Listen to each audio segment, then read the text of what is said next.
Hello Reapers, my name's Seth and we are back here for some more Trove PTS patch notes.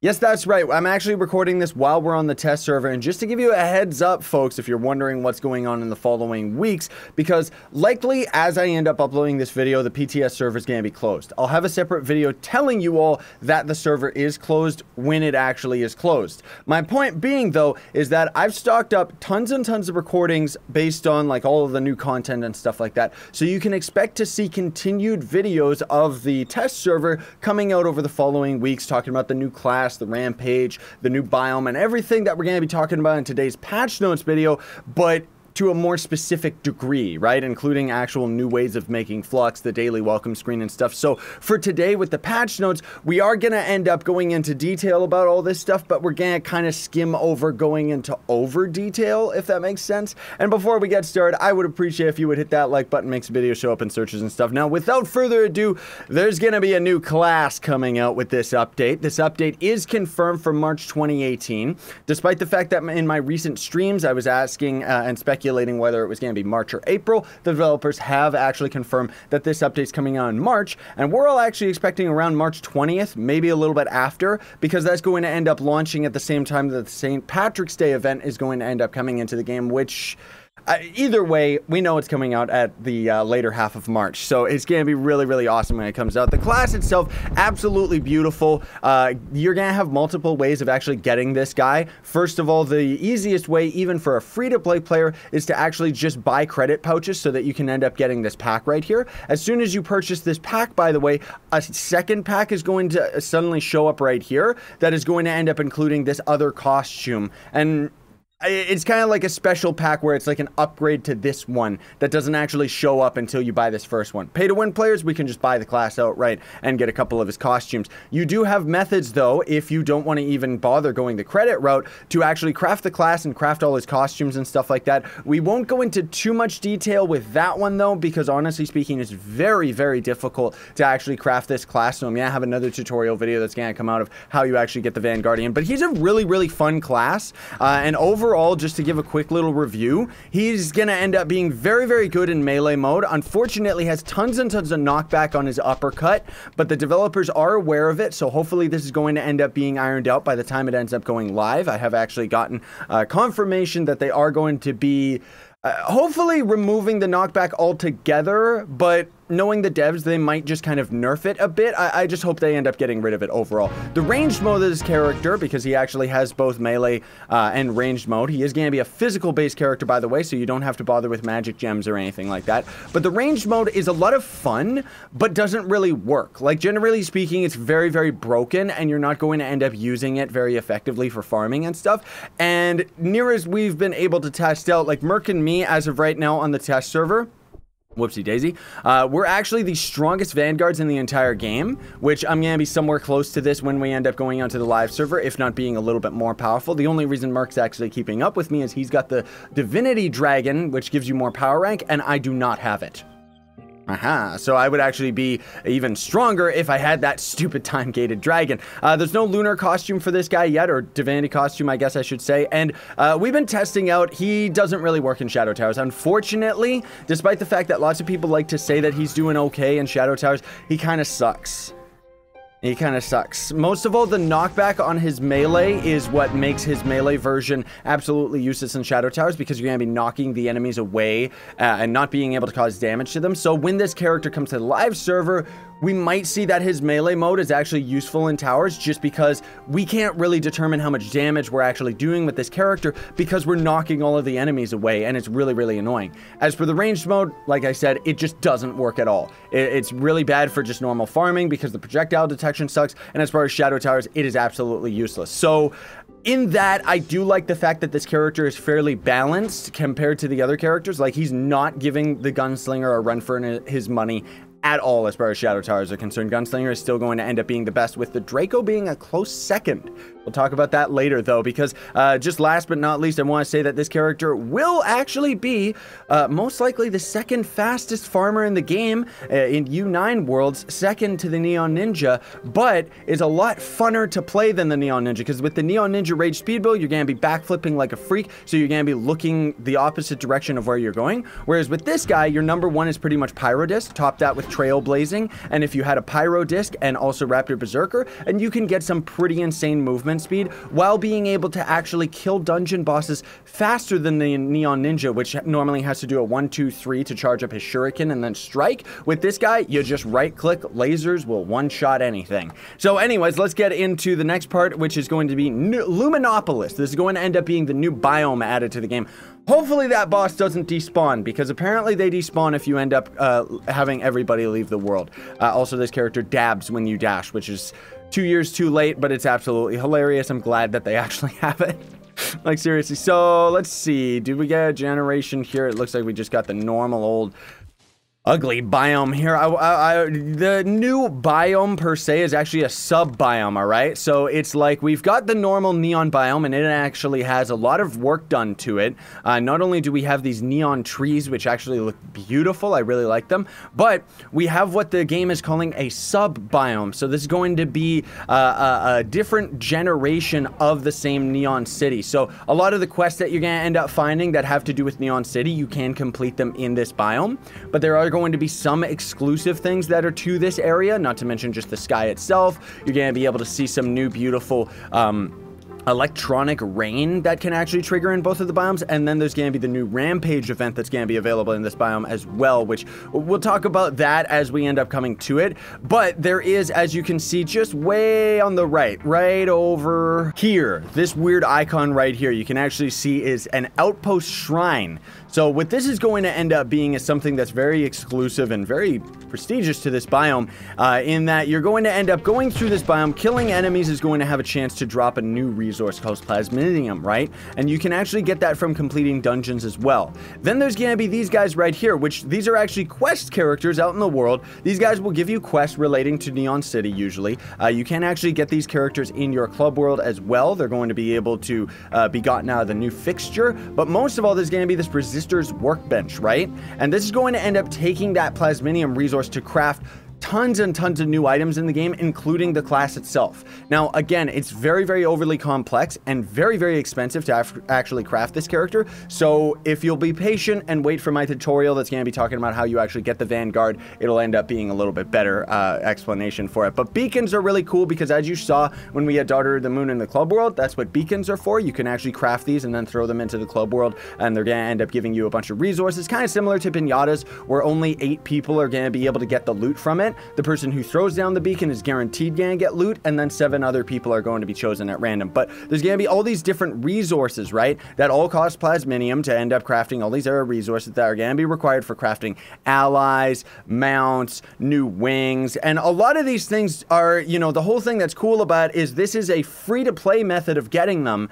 while most of them are actually able to be gotten out of the new pack. So the new pack is going to end up coming with 2 costumes for the Vanguard, as well as invisible wings. Pretty much it's going to end up putting a trail behind your character. Or if you're free to play, you can end up just crafting the costumes right here. Very, very expensive though. But there is going to actually be this Resistor Vanguard costume, as well as Resistor costumes for most of the classes. And these other 2 unique costumes for the Neon Ninja and Dino Tamer, those are actually not gotten out of any of the packs. However, near as I can tell, those can drop out of the greater Neon caches. So there's going to be a new type of chaos chest, I guess I could say, that's going to be added to the game, or a store chest, I guess I should say, kind of similar to the greater dragon caches, where any of the items that you actually get out of these boxes are going to be tradable, whereas the ones that you actually craft in-game, you can't actually trade those. You are going to be able to trade the resources for them, though, so technically speaking, you can still buy the mounts, but it does mean Plasminium's going to be really, really overpriced. And I actually really, really like what they did here, because these are all for credits. They're not nearly as expensive as the dragon caches, or, well, I guess they kind of are, but you get a lot more, you know, neon caches than you do with the dragon caches. That's why they're a little bit more expensive. However, here's the thing, folks, which I absolutely love about, while with the dragon caches, you end up getting the, Dragonite pouch. With these ones, if you end up buying the 33 pack, you actually get one box that's going to guarantee you a rare item, as opposed to the other ones, which are just random chance. So the pay-to-win aspects of it are astronomical, and it means that free-to-play players are going to be able to actually buy this stuff as well. But honestly speaking, you're going to be wanting to go for the class because that's going to give you more content. But those boxes can contain any of the items that are out of here, as far as I can tell. I don't know if it contains the tomes. Most likely, it just contains everything, though. But most of all, it does actually mention that it's going to end up containing tradable costumes, allies, and mounts. So I don't think it's going to include the tomes and everything out of the crafting table, but it is going to include the vast majority of it, right? So there's going to be a couple other small changes that are going to happen with this new biome. Neon enemies in general are going to actually heal up when they're in plasma. This is going to be very relevant to the Rampage challenges, which we'll talk about that in a little bit here. And then otherwise, there's going to be 2 Ancestral Dragons that are going to be able to be gotten out of this. This is one of them. I'm going to have a video that's going to come out talking about this dragon and the other one, because the devs were kind enough to actually throw me these guys on the test server. Really, really cool. Don't actually know what their crafting components are, but the way you actually get them is you get them from the lesser neon caches. You end up getting fragments for them, and scrap boxes, near as I can tell, drop the fragments as well. Now, you can actually convert those fragments for some of these materials right here, which is pretty cool, because it means if you end up having an overabundance of the fragments, you can end up just crafting the sentient shard, which normally is a pretty difficult resource to end up getting. But we'll talk about that in another video. Needless to say, though, you're going to have to go through the biome and go through all this crazy stuff to actually get the fragments for these guys. They do not have their crafting components listed in the Dragon Crucible. They do have golden dragon eggs, though, which tells me that you are going to be able to use a dragon effigy for them. Can't confirm that 100%, but they are probably going to end up being the greater dragon caches. I wouldn't see a golden dragon egg dropping out of a neon cache. Like, that just wouldn't make sense to me, right? Anyways, Rampages is going to be the next topic here, which Rampages are really, really cool. I'm going to have another video again that's going to talk about all this stuff, because there's so many things. Like, I could just go on and on about this patch notes, everybody. Like, this is the biggest patch that's hit Trove in a very, very long time. I would actually say that it's even better than the Mantle of Power update, because when that came out, it was cool in that it added the whole gem system to the game, whereas this feels like the only patch since then that feels like it's adding like a bulk of new content and new stuff to do, while also being designed very well for free-to-play players. That's the biggest thing that I love about this patch, is that free-to-play players are going to have an option to get everything out of it, while pay-to-win players obviously can just buy all of the items pretty much outright if you end up having a big enough bank account, right?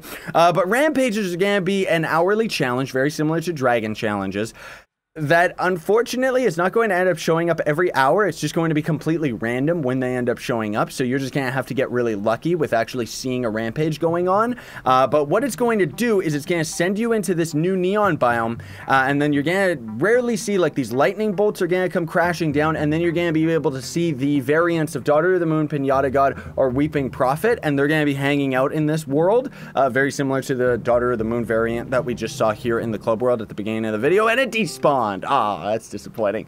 But either way, what they're going to end up doing is they can end up dropping the scrap boxes, which can drop some of the new resources, as well as dragon fragments and stuff like that. And then out of the challenge, you're going to end up getting a lesser dragon neon cache.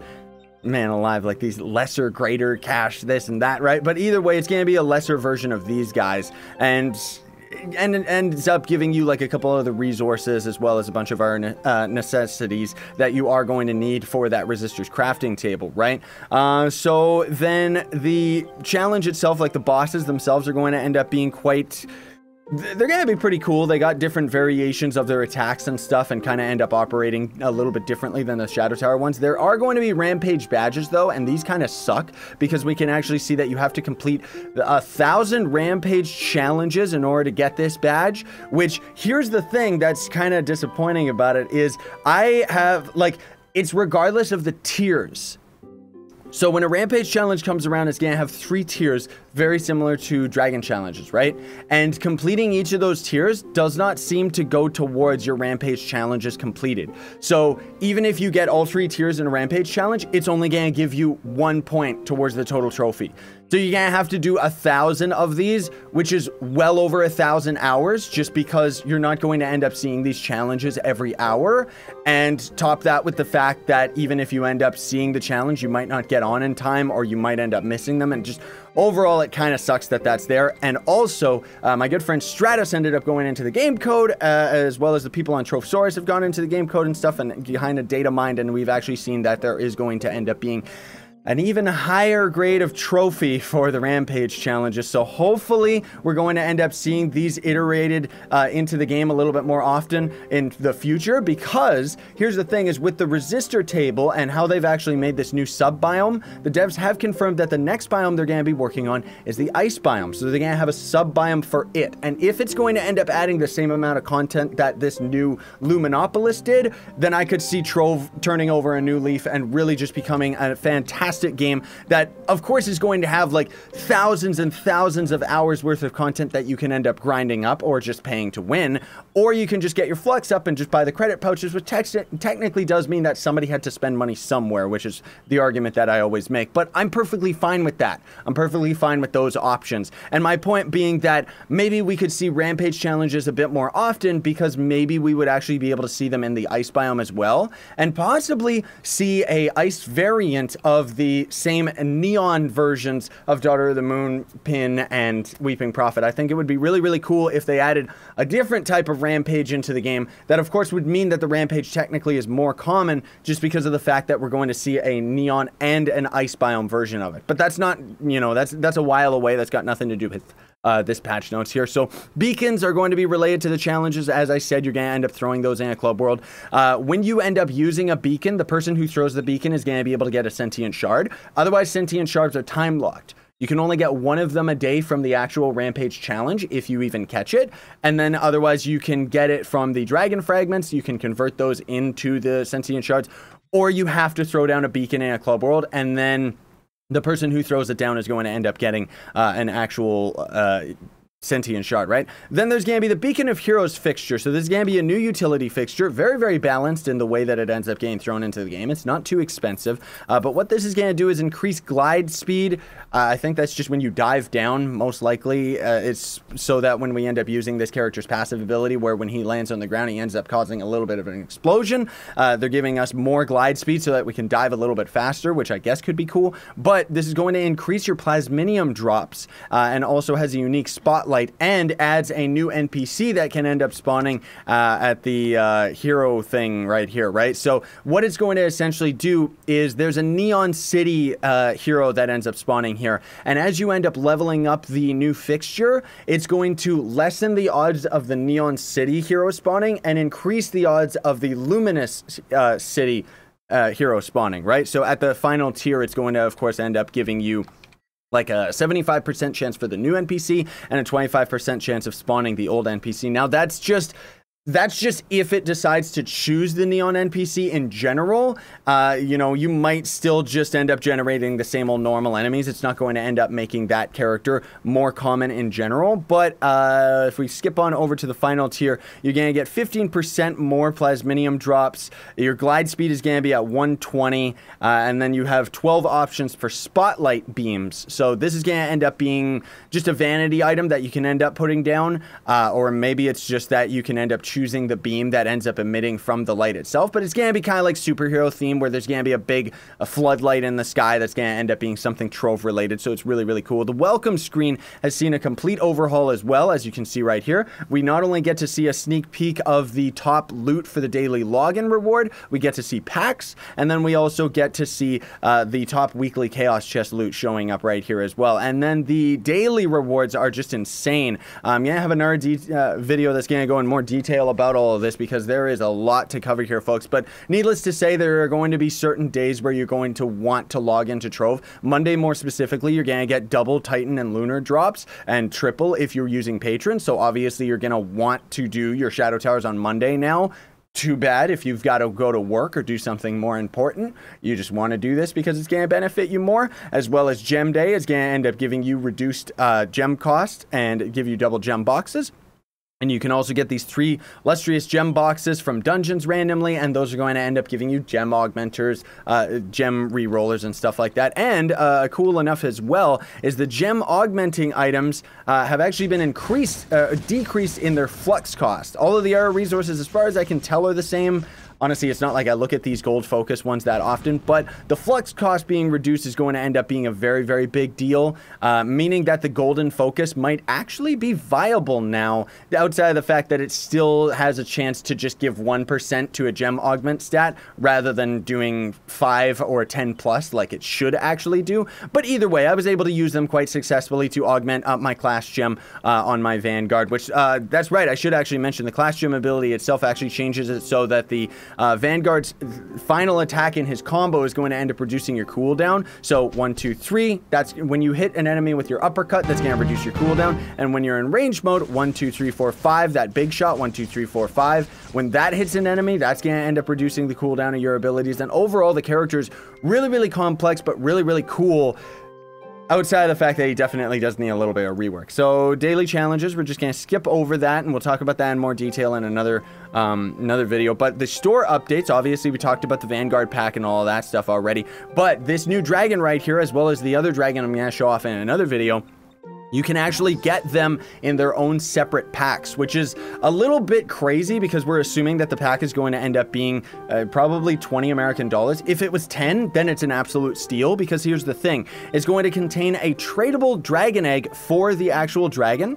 And then in this guy's pack anyways, you're going to end up getting 10 greater neon caches, 3 beacons to summon bosses, the Wataru complex recipe and framework. So you're going to be able to actually have a framework that you can end up putting down in your clubs. And then last but not least, a 50% adventurine potion, which is going to operate the same as an XP potion, where it's going to work for an hour and then be gone away. And during that hour, you're getting 50% more adventurine. Now, here's the thing that's cool about it is the fact that it gives you a golden tradable dragon egg, again, further establishes my point that dragon effigies should work for these guys, because it means that if you use a dragon effigy, the pack isn't entirely useless, because you're still going to have that golden dragon egg that you can just sell on the market, rather than what they've usually done in the past, where you buy the pack and it just unlocks the dragon outright, thus meaning if you use a dragon effigy, a lot of the packs would end up being useless. So it's cool that they ended up going that way. Then there's going to be the other dragon, the resistor dragon. That pack is going to end up containing a tradable egg,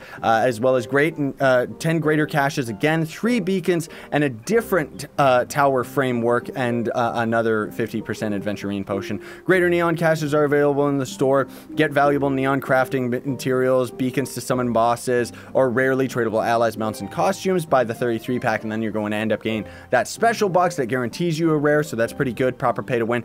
Club name changer is now available in the more section as well, which I'm pretty sure they've actually made this thing quite expensive. Yeah, it's actually right down here. But it should be expensive, because changing the name of your club is ultimately going to end up changing the way that, you know, the game perceives like your club and everything like that, right? Like it's a pretty big deal that they actually got something like this in the game. Very, very awesome. The rename tag would be useful if they would ever actually reset the usernames like they said they were going to do at the beginning of the year. So anyways, Dician, which is going to end up being the referral dragon, right? So for console players, this is going to be a little bit different here. But this dragon right here, normally the way that you had to get it was by getting enough friend referrals on the PC version of Trove. Then it ended up going on to the console version, and anyone who ended up spending money on the game during the beta phase ended up getting the dragon. And now anyone who spends money in the store whatsoever can just end up getting themselves this free dragon, right? So technically it's not free, because you do have to spend at least some money. You can't just do it with credit pouches, right? But here's the thing, they're going to change it so that that is going to also be the way that it works for PC as well. So this is no longer a friend referral dragon. I guess they're just getting rid of their friend referral system in general. So essentially, if you end up buying anything out of the store and it's your first time buying something, you're going to end up getting another dragon out of it. But here's the thing that's cool is this dragon actually was able to be obtained through a dragon effigy, which was really, really stupid because of the fact that beta players on console ended up feeling cheated, and players like myself who ended up actually getting this from friend referrals, it was a little bit disappointing. I don't personally care. I'm fine with people actually getting their hands on this dragon, but They've actually said that now that they're doing this new method, if you ended up using a dragon effigy to actually get this guy, you're going to get your dragon effigy back. So that's pretty cool. Then there's also going to be a new dragon, which is this is going to be the absolute free dragon of the game, because all you're going to have to do to get this guy is sign up for the Trove newsletter. You're going to have to just sign up and opt into receiving emails from them, and then so long as you're opted in, you're going to have this dragon. They've actually coded it so that if you opt out, you are no longer going to have this dragon on your account. And he's going to end up giving you a couple different stats, which are going to end up being right here, which, again, I'll talk about all the stats and all of that stuff in a little bit more detail in other videos, because I don't want to be on this patch notes for like over an hour. The Draco has had major updates, and again, I'm going to have another video that's going to go into more detail about the class itself, how it ends up working and stuff, but needless to say, this character is a powerhouse. This update that they've changed to the character makes it top tier. Like, you can actually use this character very effectively alongside, and in some cases, better than the gunslinger, just because of the fact that you have a lot more survivability, because your babies are going to end up spawning guaranteed every time, and they end up taking aggro from enemies. Not to mention, when you're in your dragon form, you're going to end up having 300% health regen and just overall be a lot more tanky. So technically, you can build this character towards a tank, but I would recommend you build it towards damage. And again, I'm going to have another video that's going to talk about it in more specific details and stuff like that. But needless to say, I can actually solo Ultra Pinata, not only up to the boss, but the boss itself. I couldn't do that on my gunslinger because all of the little ads just end up slowly melting me before I'm done with the fight. So I would usually have to have somebody else there just to kind of take the aggro off of them so I could do enough damage to actually kill the boss. Whereas with this guy, you got your little babies out, so you can just kill the boss outright. And Merc was actually testing out, you actually get very, very close and could possibly solo Dreadnought with this guy, though it's very difficult because you kind of got to be on your toes a lot more with this character, because what you're essentially doing as the playstyle is you're trying to get the aggro of an enemy on your baby, and then you want to be at the back of the enemy so that they're attacking your baby and you're attacking their back, rather than taking damage alongside with your little Draco baby, right? Now, as far as U9 is concerned, you can actually use this character very effectively. It's not going to be the fastest farmer by any means, but the fact is you are going to end up melting U9 bosses, and a right click can actually just get very close to one-shotting a U9 boss, and depending on your stats, probably could just one-shot. But either way, it's very, very cool to see the Draco come right into the front and center, where it's not necessarily going to end up being better damage than the gunslinger per se, but the fact is that you have a lot more survivability, so I would say that this is a very, very close second, if not a tie, for the best Ultra Tower character in the game, as far as just casual play, right? Because seriously, this is just going to end up being such a powerful character. It's really, really cool that you can end up doing this. Like, you can actually solo through all of Ultra Towers. I was able to solo Ultra Dot, like just the enemies themselves. And then the boss itself, that's where you're still going to have a problem, because obviously this character is pretty close range, even though the range of your attack has actually been increased as well. The fact of the matter is that you don't really have as much survivability with an enemy that doesn't aggro your babies, and Dot does not aggro your babies. Mark and I were able to actually duo Ultra Dot with 2 Dracos, but it was difficult just because we had to kind of dance around a lot. Either way, very cool that the character is actually taking up the mantle of being as powerful as it should be. Then we've got a new setting. This is probably just going to be PC only, because I don't think there's video settings on console, but you can actually change the VFX quantity. So you might not have to necessarily use the command /FX enable 0 and /FX enable 1 to turn the video effects of the world off and on for, you know, maybe you're going blind in Shadow Towers, or overall you just want to have better frame rate. But now you actually kind of do have the option in the options to change it, which does mean that there is going to end up being a text command that you can use on the console version, because while you can't necessarily go into the settings for the visuals on console, it doesn't mean that you can't change all of these settings with all of the text commands. You just gotta look that up on the Trove wiki, right? So expertise threads. Anyone who reaches a character at level 10 will trigger Shadow Escalation thread, which teaches you about the Shadow Tower, rewards a mount, and other players that ended up actually completing this Shadow Tower event months back when the Eclipse update ended up coming out, we're not going to end up seeing the benefits of this because it's just going to end up giving the giant shadow panda, which is the mount that we would have gotten from that. But now players of all kinds are going to be able to benefit from being able to get that mount at any time. Acquiring a tome as an item as well is going to end up start a short series of adventures that will explain how tomes work. So that's pretty cool because otherwise, honestly speaking, it was on my list of things to do to make a tutorial on tomes. I always forget, my camera turns off after half an hour. It's got something to do with the SD card, but either way, it's back on now. So Streamer Dream Allies are going to be added to the game as well. There's going to be 33 new Streamer Dream Allies, and they're going to end up unlocking out of a new box. So actually, we can't get them on the test server, and nobody's going to be able to get them onto the live server until the developers end up throwing content creators like myself and everybody else on the Trove creative program. They gotta throw us codes for the boxes. So hopefully they just give us a code that's gonna give us all of the mounts or all of the allies outright ourselves, and then I can make a proper video showing what all of them actually look like and everything like that. These are going to be allies that are kind of based on like streamers and content creators of the game. So it's cool that we ended up seeing a whole bunch more of them being added, but the only way you're gonna be able to attain these is by getting codes from content creators that are either live streaming, giving them away, or you know, myself and Nintendo Gamer end up giving them away in my Discord, which links are in the description for that. There's going to be 10 new LED blocks as well, which I don't know if that's something that we should necessarily show off. I don't have them on the test server, so I can't actually tell, but oh, I see. We got 10 new color combinations that swap between 2 different colors of LED blocks, rather than what they were saying with the persistent ones, where you're just going to be able to have it go on, off, on, off. These ones are going to be like one color, another color. One color, another color. So really cool that we actually have that option. Nice that we've actually seen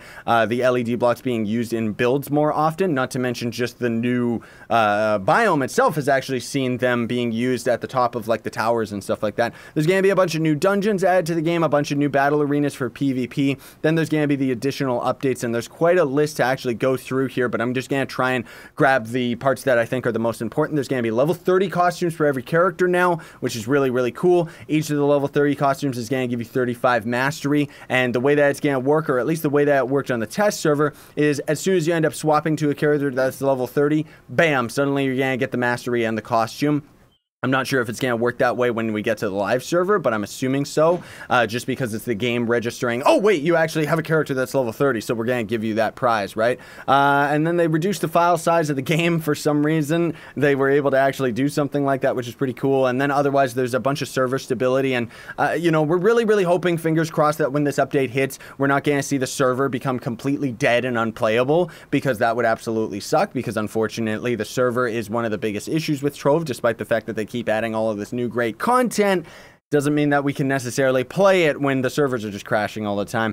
Adventurine will now display the amount that is being granted as a bonus, and the NPCs, let me start that again.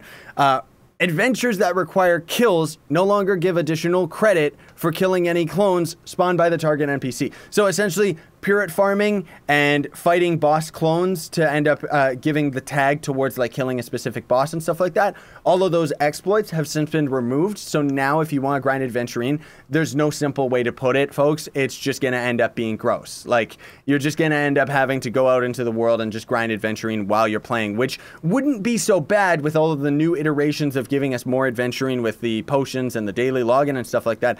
Outside of the fact that I still wish that they would let us accept quests from this menu, because the biggest problem, I would say, with the quest system right now and how gross Adventurine is to farm is the fact that you go into a world for like 5 minutes, complete a quest, and then you gotta come back out of the world in order to end up actually receiving the quest from the club. Now, that said, that's where the Luminous City is kind of a little bit of a workaround, because you can just grab quests from those dudes while you're out in an adventure world, complete most of the quests, and then just go back to the same character to end up getting another quest. But it does mean you're gonna have to kind of hoard around in one little area, which is a little bit disappointing. Oh, and I should have mentioned as well that those new dragons can actually work on a mag rail track for some weird reason, but I don't know. I mean, I guess it's cool. There's no real reason for it, but it's just kind of neat. Let me actually see right here. There's also been a new Dragon Crucible has been added to the hub. It's going to just end up being at the same spot the normal Dragon Crucible was, but it's going to be above ground. So let me actually just hop on over to the hub here so I can show you what that is like. Turtle Riders rejoice. They finally ended up doing it where the tank turtle is single-handedly going to become one of the most useful mounts in the entire game for most players that don't actually afford bombs. So here's going to end up being the crafting table, because the tank turtle is finally going to be affected, or turtle mounts in general are going to end up being affected by the knight's subclass ability. Finally, like seriously, that's a really, really big deal. So then there's a couple updates to PS4 only. You can now invite players with a dash in their profile name to your club via the club UI menu. Fixed a crash that could occur when entering too much text into the virtual keyboards. That's PS4 only updates. Gathering 3 Trovian dungeons now is a separate icon on the map, and overall the map has actually seen a big quality update. Unfortunately, you can see that they still didn't make it so that your little arrow icon appears above the layer of all of the player names and stuff. So it's still very, very difficult to tell where you actually are. They kind of tried to iron it out, but you know, it still is going to end up being a problem. The VFX for air blocks and rally blades and stuff like that has been actually changed. So you can see that air blocks is going to be a little bit more subtle. And actually, I really like the look of it a little bit more. And it's ultimately going to end up adding more frame rate. You're going to have a lot less issues with frame rate because the air gust blocks ended up generating like way too many particles that would end up just draining frames. Not to mention the Rally of Heroes and stuff. And generally, they've kind of been tweaking and changing a lot of the video effects so that the game is a little bit more stable, which is really, really cool that they've done that. Fortress and Alburn will now actually give you 30 power rank each. They also potentially ended up fixing a rare double experience potion bug where the potion would actually end too early. The UI for Shadow Towers will actually change. Okay. The way they explain it is a little bit difficult to understand, but essentially, you know when you're going through Shadow Towers and you get all the way to the end, you beat the boss, and then you're trying to open another portal and you got to select hard or ultra mode again. So now they've actually changed it so that if you select, let's just say you're going for hard weeping or something, you go through hard weeping, you select it in the portal, you go all the way to the end, you beat the boss, and then you're trying to open another shadow portal, it's going to default to hard setting again. And, you know, so potentially we're not going to end up seeing that much of a problem of opening the accidental wrong difficulty. You still can accidentally select the wrong boss because it's going to default to the toughest boss that you actually have available. So if you've beaten Daughter of the Moon is going to be the default, while the difficulty is going to end up staying. If you end up relogging, of course, it's not going to end up being there anymore, so you got to kind of watch out for that. Old boots are now going to be stackable, as well as a couple other items that have apparently been fixed so that they're stackable. Ah, that's it. So the old boot stacks and the terraformers now stack. That was the other thing that was stackable. I knew there was something else there. Xbox and PS4 users will now be able to display club name with the checkboxes under the social settings menu. Clubs can now specify what ranks are allowed to speak and listen to the Club World chat channel, as well as I think somewhere in here there is a mute command. Well, I guess you kind of end up using those commands to end up muting players, where it means that you can actually set it up so that players can listen to the club, but they might not necessarily be able to speak in it. So maybe you want them to have a timeout. They also reordered the club permissions list so that similar permissions are going to be next to each other rather than them being split all over the place. They got an explanation dialogue when low-rank club members try and fail to pay the rent. Drops from, like when you end up getting chaos chests out in the world, they end up just dropping out of a chest. Now it actually plays video effects, which actually looks pretty spiffy, where it ends up showing like kind of Cthulhu green eyeballs and a purple smoke pop up, and then you know, oh, I've actually got myself a chaos chest. And then we also had a couple additional updates. Again, remember, this is all the test server, folks. So obviously, a lot of this stuff is going to end up changing when it comes to the live server. And maybe when it comes to the live server, I could go into a little bit more detail about most of this stuff. But for the most part, over the following weeks, I'm going to have tutorials talking about all of this content more specifically. But for the additional updates, we actually have some pretty cool stuff where they ended up tweaking the Cinnabar costs for when you're summoning the different bosses, right? So the Tentacular Beacon to be consistent from tier 1 to tier 3. meaning that like if you end up having the fixture, I guess it would end up costing more to end up buying the beacon in your club world, because that fixture is of course going to end up giving you a resistors crafting table, as well as another crafting table, which is going to have different things that it ends up selling to you, or I guess that you can craft out of it, not necessarily selling, but we'll talk about all that when it goes to the live server, because of course the club that I have on PTS sucks. That's already it, everybody. This patch video has gone on long enough, but it's gonna take me about a day or two before I end up actually getting it onto the channel. Most likely I'm gonna have the Vanguard guide end up coming out before this, not necessarily how you craft the class, but I'll probably have that one come out tomorrow or something. I don't know. I kind of gotta look at my schedule and figure out when I'm gonna have all these out to you guys. And then of course I'm gonna try and put out the most popular, most top requested tutorials first, talking about all this patch stuff, so like the Rampage and the new class and the Draco and everything like that, and then we're gonna slowly go down the grapevine towards like a video that's gonna show off the biome specifically, all the items that you can craft out of the resistor table and stuff, and as I end up actually getting those items on the live server, I'll have videos that appropriately show all that stuff off. But either way, this stuff is all still pretty much a month away over in March, and in either case, thank you so much for watching, everybody. Very much appreciate it. Don't forget to like, share, favorite, and subscribe for more daily content. That's also going to build up loyalty points in my merch store. Links are in the description for that, and links are in the description for everything about this game as well. And for the fans that want to go the extra mile, you can donate to me for absolutely free with Gawkbox. Links are in the description for that as well. Now, for those of you that didn't end up leaving the video when I was doing my usual outro, we're going to talk about some of the extra stuff that has actually been added into the patch, which is really, really cool. First of all, as you saw earlier, if you end up leaving a club world, a beacon boss is going to end up despawning. But the biggest thing of all that you probably have noticed and are sitting there thinking, wait a minute, is that actually, am I actually seeing that right? Yes, Trove actually has added shadows, which so many people keep screaming at me saying this was something that was already in the game, but no, it wasn't. There's been a lot of subtle visual touches to the game. Not only that, but also you can see in the frost biome as well, we've got kind of this haze going on, which normally was not actually in this biome, makes it actually a lot more approachable. Here's a bigger tree that kind of gives a better example of what the shadowing actually looks like, or something like this, where you can see that we've got light over there on those blocks, and the shadowing is just going to end up casting down here because we've got blocks above our head, which, you know, it's not like the shadowing is like something really spectacular or amazing, but it really does make the game look a lot better, especially if you end up going into a medieval highlands. Let's actually show that off real quick here before we end up calling it a day, because this is where it's the most prevalent. One thing that is a bit disappointing, though, is I haven't actually seen shadows in Club Worlds, so I'm wondering whether or not it's actually even a thing. Maybe Club Worlds can't actually code it. Maybe it has to be a new Club World now that they've added this tech, or maybe we're going to only see it with new builds or new biomes in a Club World, because otherwise you can see, like, with these trees right here, see how much more dominant an effect it is, especially when you look at the trees over here, and overall it just looks better, you know, like there's just something about Trove in general. There's so many subtle visual changes that they've got going on here that just looks so great. Oh, and then another thing too that I completely forgot to mention about the Draco is that you can actually use the character. Let me actually hop on over to the hub here so I can show you this off before we call it.